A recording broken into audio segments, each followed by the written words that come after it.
Latest எபிசோடுகளை விளம்பரங்களே இல்லாமல் காணுங்கள். உன்னை யாராவது ஹட் பண்ற மாதிரி பேசினாங்களா இல்ல அபி ஏதாவது பேசினாரா?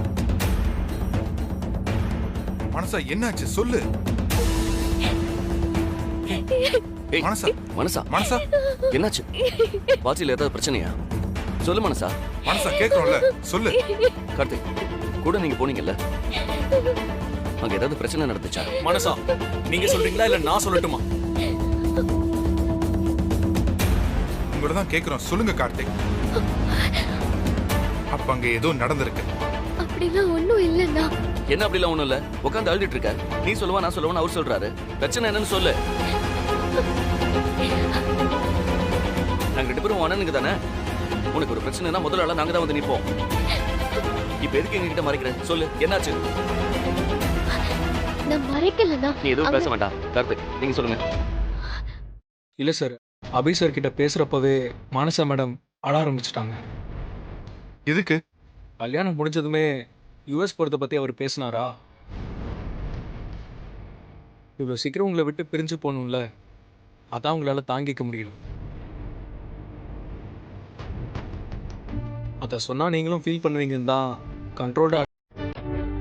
ஆனா அவங்களே மீறி அழுத்துட்டாங்க. இந்த வீட்டோட ஒரே பொண்ணு, ரொம்ப பாசமா வளர்த்துருப்பீங்கல்ல, இப்போ திடீர்னு எல்லாரையும் பிரியணும்னா கஷ்டம் தானே. லூசு, இதுக்கு போய் அழுவ? சி, அழுகிய நிப்பாட்டு. இன்னும் சின்ன குழந்தை மாதிரியே நடந்துக்கிறான் இல்ல? சரி அதாவது கண்ணத்தோட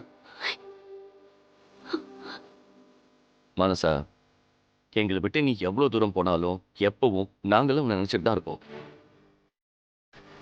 தினம் வீடியோ கால்ல உங்ககிட்ட பேசுவோம். அபிக்கு அந்த பிசினஸ் டீல் முடிஞ்சதும் நீங்க திரும்ப இங்க வந்துடலாம். எங்களுக்கு டைம் கிடைக்கும் போது நாங்க வந்து பாப்போம்ல. மனசா, இப்பதான் நீ தைரியமா இருக்கணும். இப்ப நீ அழுகிய ஸ்டாப் பண்ணலன்னு வையேன், அவ்வளவுதான். அம்மாவும் அப்பாவும் உன்னை பார்த்து ரொம்ப ஃபீல் பண்ணுவாங்க. இந்த அழுகையெல்லாம் கொஞ்ச நாள் தான். அதுக்கப்புறம் நீயே மாப்பிள்ளை விட்டுட்டு இங்க வரமாட்ட. எங்களை விட அவரும் அந்த ஃபேமிலி தான் உனக்கு ரொம்ப பெருசா தெரியும். நாங்களே ஃபோன் பண்ணாலும் நாங்க பிஸியா இருக்கோம், அப்புறமா கால் பண்றோம் தான் பொய் சொல்ல போற. அபி என்கிட்ட பேசின விஷயத்த உங்ககிட்ட சொன்னா இப்பவே பிரச்சனை பண்ணி கல்யாணத்தை நிறுத்திடுவீங்க. ஆனா அம்மாவால அதை தாங்கிக்கவே முடியாதுன்னா, அதனாலதான் எல்லாத்தையும் பொறுத்துட்டு இருக்கேன். என்ன மன்னிச்சிருந்தா. சரி டைம் ஆச்சு, எதையும் யோசிக்காம போய் தூங்கு சரியா? மனசா ப்ளீஸ் மனசா, அபி உன்கிட்ட சொன்ன விஷயத்த உன் அண்ணங்க கிட்ட சொன்னாலே போதும், அவங்களே இந்த கல்யாணத்தை நிப்பாட்டிடுவாங்க. உன் வாழ்க்கையை நீயே காப்பாத்திக்கலாம். அங்க நடந்ததை பத்தி நீ யாருக்கிட்டையும் எதுவும் பேசக்கூடாது கார்த்திக், ப்ளீஸ்.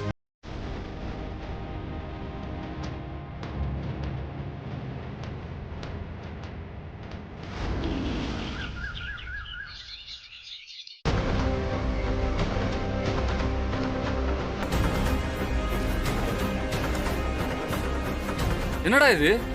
இதுல தான் அந்த அக்ரிமெண்ட் இருக்கு. போய் மனசா கிட்ட கொடு, கையெழுத்து போட்டு கொடுப்பா. டேய், நீ பார்ட்டில அவளை அவ்வளோ ஃபோர்ஸ் பண்ணும்போதே முடியாதுன்னு சொல்லிட்டு போயிட்டாடா. அதுக்கு மேலே ட்ரை பண்ணுமா? எனக்கு இந்த அக்ரிமெண்ட் வேணும். இந்த அக்ரிமெண்ட் இல்லைன்னா எந்த பொண்ணையும் நான் கல்யாணம் பண்ணிக்க மாட்டேன். டேய், மானசாவோட அம்மாவை பத்தி தெரிஞ்சுமாடா நீ இவ்வளோ பிடிவாதமா இருக்க? இந்த விஷயம் மட்டும் அவங்க அம்மாவுக்கு தெரிஞ்சது அவ்வளோதான். உன் கல்யாணத்தோட சேர்த்து உன் தங்கச்சியோட கல்யாணத்தையும் நிறுத்திடுவாங்க. டேய், அப்படி எல்லாம் எதுவும் நடக்காதுடா. இங்க பாரு, மானசா என் ஒய்ஃப் ஆக போறவன். கல்யாணத்துக்கு முன்னாடி அவன் என் பேச்சை கேட்கலனா, கல்யாணத்துக்கு அப்புறம் அவன் என் பேச்சை கேட்பான்னு என்ன கேரண்டி? அப்போ நான் டைவர்ஸ்க்கு அப்ளை பண்ணும்போது இந்த அக்ரிமெண்ட் எனக்கு யூஸ்ஃபுல்லா இருக்கும்ல. ஏண்டா, சம்பந்தமே இல்லாத ஒரு பொண்ணுக்கு நான் சம்பாதிச்ச பாதி சொத்தை கொடுக்கணுமா? என்னடா இப்படி பேசுற?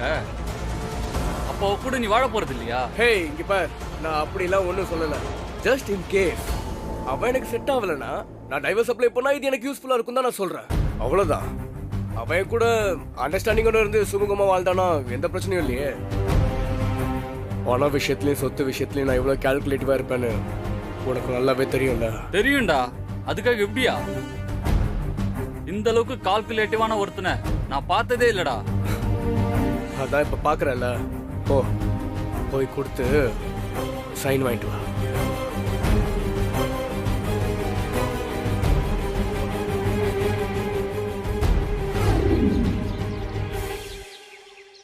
இது எப்படி இருக்கு மனசா? நல்லா இருக்குமா? ம். இந்தக்கா புடவைங்கெல்லாம் எப்படி இருந்துச்சு? ரொம்ப நல்லா இருந்தது வேதா. மனசா உனக்கு பிடிச்சிருக்குதுல்ல? மானசா கல்யாணம் இப்படி அவசர அவசரமா நடக்குது. ஆனா சஞ்சய் பிரீத்தி கல்யாணத்துக்கு இன்னும் நிறைய நாள் இருக்கு. அதனால அது ரொம்ப கிராண்டா பண்ணணும். பண்ணிருவோம் வேதா.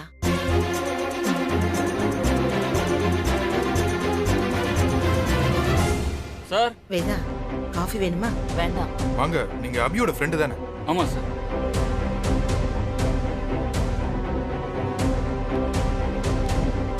வாங்க உட்காருங்க. வாணி, காஃபி எடுத்துட்டு வா. இல்ல சார், பரவாயில்ல. நான் உடனே கிளம்பணும். அபி இந்த கவரை மானசா கிட்ட கொடுக்க சொன்னான். அதை கொடுக்கறதுக்காக தான் வந்தேன். இந்தாங்க மானசா.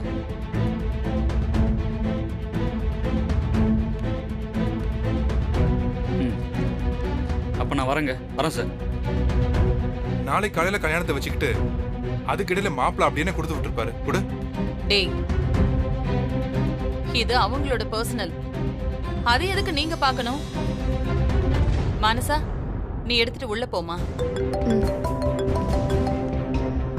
ஹலோ மனசா, ஃப்ரெண்டு கிட்ட அக்ரிமெண்ட் கொடுத்து அனுப்பிச்சிருந்தேன். வாங்கிட்டியா? அதுல கையெழுத்து போட்டியா இல்லையா? நான் தான் முடியாதுன்னு உங்ககிட்ட சொல்லிட்டேனே, அப்புறம் எதுக்கு கொடுத்து விட்டுருக்கீங்க? போனை வைங்க.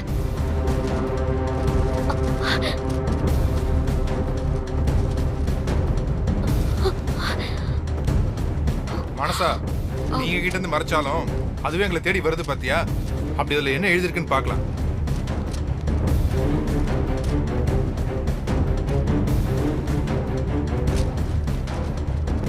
இது அவளோட பர்சனல்னு சொல்லிட்டேன். அப்புறம் நீங்க இத படிச்சா என்ன அர்த்தம்? இது என்ன பழக்கம்?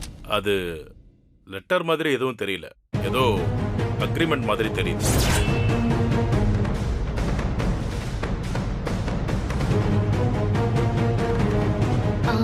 அது விசாக்கு அப்ளை பண்ற பேப்பர்ஸ் பா. அப்படியா? அது ஏன் இவ்வளவு சீக்கிரட்டா கவர்ல போட்டு அனுப்பியிருக்காரு? வெளிப்படையா கொடுத்தா நான் யூஎஸ் போறத பத்தி நீங்கெல்லாம் ஃபீல் பண்ணுவீங்கல்ல, அதனால தான் இந்த கவர்ல வச்சு யாருக்கும் தெரியாம அனுப்பியிருக்காரு.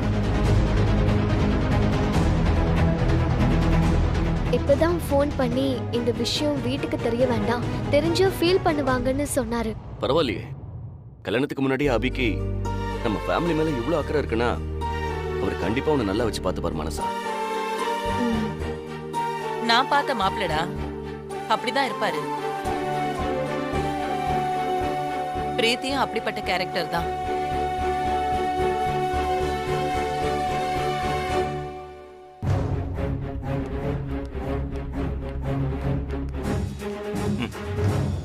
எதை பத்தி பேசினாலும் பிரீத்தி கிட்ட வந்து நின்னுடுவான் இல்ல?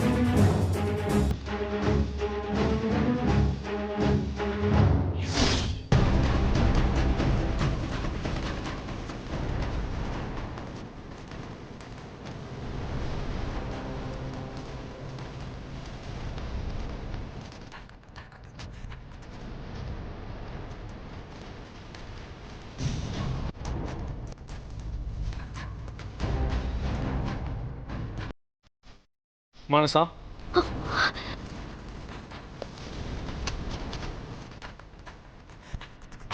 ஏன் அவ்வளவு பதட்டமா இருக்க? அப்படிலாம் ஒண்ணும் இல்ல. உன் கையில இருக்கிறது பார்ட்டியில் அபி கொடுத்த அதே அக்ரிமெண்ட் பேப்பர் தானே? இல்ல, இது விசா அப்ளை பண்றதுக்கான பேப்பர்ஸ். பொய் சொல்லாத மனசா, நீ எதையோ மறைக்கிற. அந்த கவரை பார்த்ததுல இருந்து நான் உன்னை கவனிச்சுட்டு தான் இருக்கேன். ஏதோ பதட்டமாவே இருக்க. நான் நார்மலா தான் இருக்கேன், நீ என்ன கன்ஃபியூஸ் பண்ணாத. கிளம்பு. கார்த்திக்,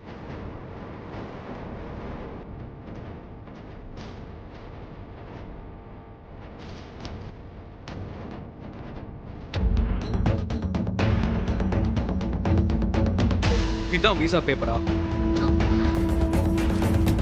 உன்கிட்ட நான் அபியோட கேரக்டரை பத்தி நிறைய சொல்லிட்டேன். உனக்கும் அவனை சுத்தமா பிடிக்காதுன்னு எனக்கு நல்லாவே தெரியும். அவன் ஏன் அவனை கல்யாணம் பண்ணணும்னு நினைக்கிற? இப்ப கூட நீ இந்த அக்ரிமெண்ட்டை கொண்டு போய் உங்க அம்மா கிட்ட காட்டினா அவங்களே இந்த கல்யாணத்தை நிப்பாட்டிடுவாங்க. உனக்கு என்ன பிரச்சனை? நீ எதுக்கு என் கல்யாணத்தை நிறுத்துறதுக்கு இவ்ளோ ஆர்வம் காட்டுற? மனசா உனக்கு புரியுதா இல்லையான்னு தெரியல. இது உன் வாழ்க்கை பிரச்சனை. அத பத்தி நீ ஏன் கவலைப்படுறன்னு கேக்குறேன். நீ யாரு? உனக்கும் எனக்கும் என்ன சம்பந்தம்? ஏன் வாழ்க்கை மேல உனக்கு ஏன் இவ்ளோ அக்கறை?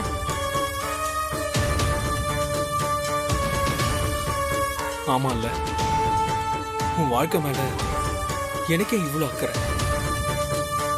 நான் யாரு? எனக்கு என்ன ரைட்ஸ் இருக்கு? என்னதான் ஃப்ரெண்ட்லியா பழகுனாலும் நான் ஒரு வேலைக்காரன் தானே. உங்களுக்கு அட்வைஸ் பண்ற அளவுக்கு எனக்கு என்ன அருகதை இருக்கு? என் தப்பு தான், என்ன மன்னிச்சிருங்க. கார்த்திக், என் சுச்சுவேஷனை நீ புரிஞ்சுக்கோ. நான் என் அம்மாவை பத்தி மட்டும் தான் யோசிக்கிறேன். பொண்ணுக்கு தப்பான ஒரு பையனை செலக்ட் பண்ணிட்டோன்னு குற்ற உணர்ச்சியில அவங்க என்ன முடிவு எடுப்பாங்கன்னு என்னால சொல்ல முடியாது. என் தன விதி என்ன எழுதிருக்கோம் அதுபடியே நடக்கட்டும். நீ இதை பத்தி பேசுற உரிமை எனக்கு இல்லைங்க.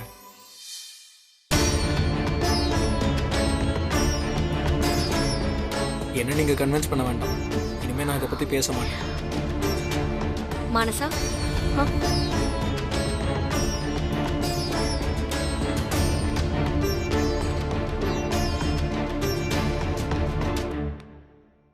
அபிக்கும் உனக்கும் இடையில ஏதாவது பிரச்சனையா? அதெல்லாம் ஒண்ணும் இல்லையா வித்யா, நீ ஏன் அப்படி கேக்குற? இந்த பேப்பரை நீ மிஸ் பண்ணிட்ட.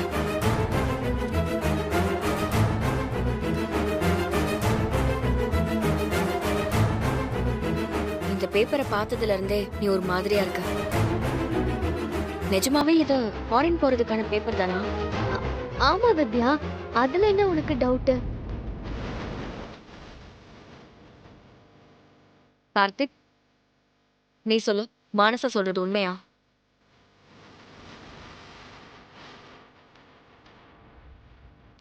சொல்லு கார்த்திக். அது அவங்க பர்சனல். அதை பத்தி எனக்கு எதுவும் தெரியாதுங்க. என்ன எதுவும் கேட்காதீங்க.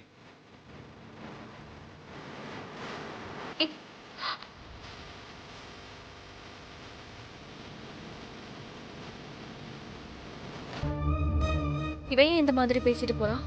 அது எனக்கு எப்படி தெரியும்? அவனை தான் நீ கேட்கணும். வித்யா, நீ என்ன பண்ற?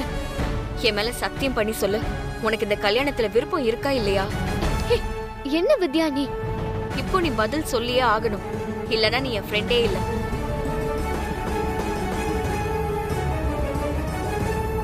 எனக்கு இந்த கல்யாணத்துல விருப்பம் இல்ல.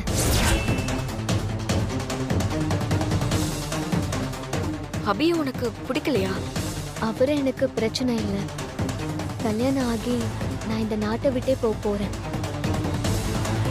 யூஎஸ் போயிட்டா அங்க நான் தனியா தானே இருக்கணும். உங்க எல்லாரையும் நான் ரொம்ப மிஸ் பண்ணுவேன். நினைச்சப்போ உங்களை பார்க்க முடியாது, பேச முடியாது. இதுதான் காரணமா? ஆமா, ஆனா இனி ஒன்னும் பண்ண முடியாது. ஏற்கனவே என் நிச்சயம் நின்னதுக்கே அம்மா அவ்வளோ ஃபீல் பண்ணாங்க. இப்போ இதெல்லாம் ஒரு காரணமா சொல்லி கல்யாணத்தை நிறுத்த சொன்னா ரொம்ப உடைஞ்சு போயிடுவாங்க. அம்மா எனக்காக ஒவ்வொரு விஷயமும் பார்த்து பார்த்து செஞ்சுட்டு இருக்காங்க. என்ன பிரியற கஷ்டம் அவங்களுக்கும் இருக்கும். அவங்களே அதை ஏத்துக்கும் போது நானும் அதை ஏத்துக்கிறது தானே சரியா இருக்கும். சரி, டைம் ஆச்சு. காலையில எழுந்து சீக்கிரம் கோயிலுக்கு போகணும். நான் கொஞ்ச நேரம் ரெஸ்ட் எடுக்கிறேன்.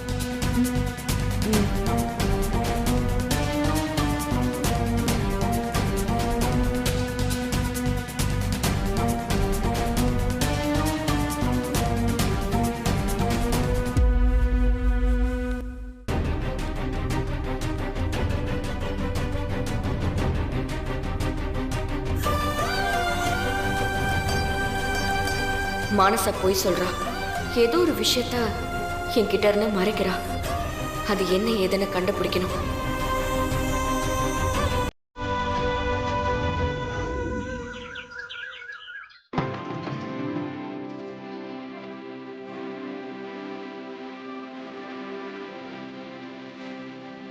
வணக்கம்மா, வா, எப்படி இருக்கீங்க? வணக்கம்.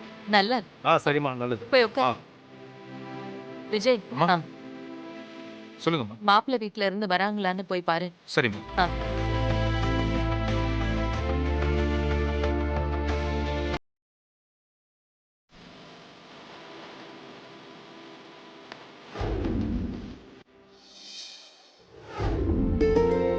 அம்மா அம்மா மாப்பிள்ளை வீட்டுல வந்துட்டாங்க. வாங்க. சஞ்சய், சஞ்சய், வா வா. மாப்பிள்ளை வீட்டுக்காரங்களை அழைச்சிட்டு வந்துருவோம். வா. அப்பா வாங்க போலாம்.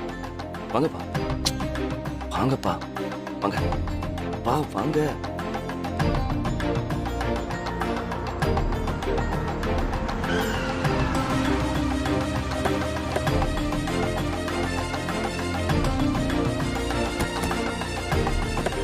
வணக்கம். வாங்க.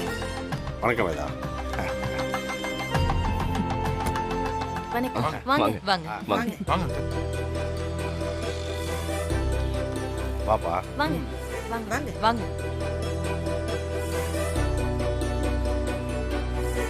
வாங்க. சஞ்சய், அம்மா. மாப்பிள்ளைய அவர் ரூமுக்கு சரிம்மா. கூட்டிட்டு போப்பா. ரெடி ஆகட்டும். வாங்க. பரவாயில்ல, நீங்க கரெக்ட் டைமுக்கு வந்துட்டீங்க. போன வேலை நல்லபடியா முடிஞ்சுதா? இன்னும் கம்ப்ளீட் ஆகல வேதா. எவ்வளவுதான் பிரச்சனையா இருந்தாலும் பையன் கல்யாணம் ஆச்சு. மறுபடியும் கிளம்பணும். கல்யாணம் முடிஞ்ச உடனே நீங்க எங்க கிளம்பி பொண்ணு உங்க வீட்டுக்கு வர நேரம் உங்க எல்லா பிரச்சனையும் சரியாயிடும். நானும் அதுதான் எதிர்பார்க்கிறேன். சரி, வாங்க உள்ள போங்க.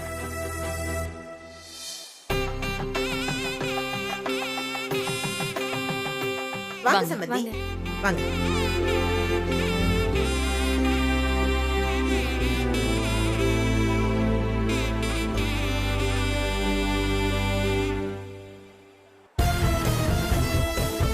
நீ கடைசி வரைக்கும் வேலைக்காரி தாண்டி.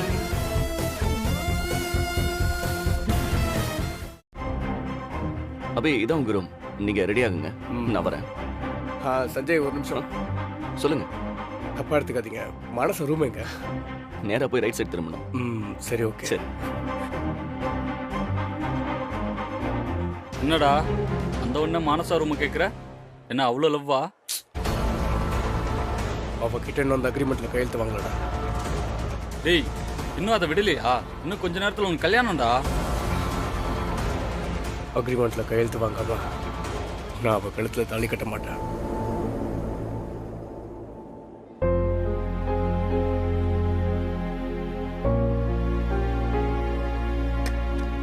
வித்யா, இங்க வா.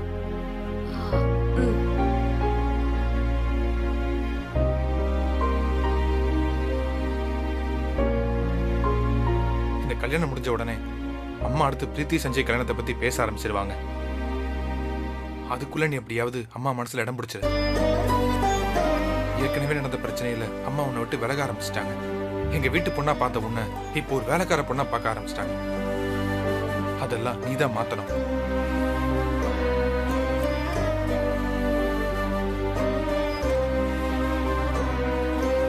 ஏதாவது பண்ணி நல்ல பேர் எடுத்துரு. அதான் உன் லைஃபுக்கு ரொம்ப ஹெல்ப் பண்ணும். அதுக்கு இந்த கல்யாணத்தை எப்படியாவது யூஸ் பண்ணிக்க. இவகிட்ட என்ன பேசிட்டு இருக்காரு? இங்கப்பா, இன்னொரு விஷயம். தப்பி தவறி கூட அம்மாவுக்கு பிடிக்காத விஷயத்த பண்ணி அவங்க கோவத்துக்கு ஆளாயிடாது. சரி.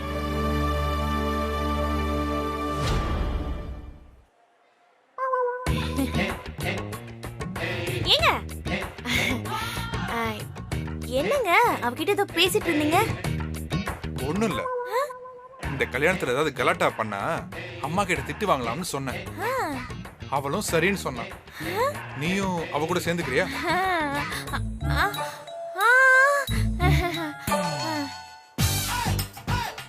மத்தவங்க யார்கிட்ட என்ன பேசுறான்னு விட்டு கேட்காம போய் வேலையை பாரு. ஓ.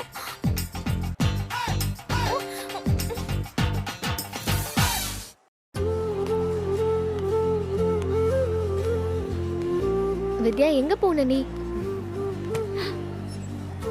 வெளியில வேலை பார்த்துட்டு இருந்தேன். கல்யாணம் முடிகிற வரைக்கும் நீ ஏன் கூட தான் இருக்கணும்.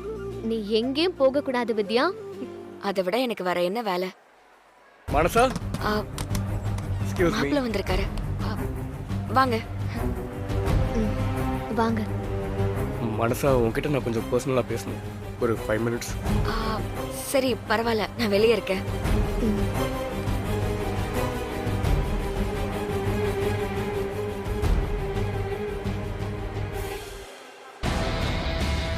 என்ன சொல்லுங்க. கையெழுத்து போட அக்ரிமெண்ட் கொடுத்தல கொடு.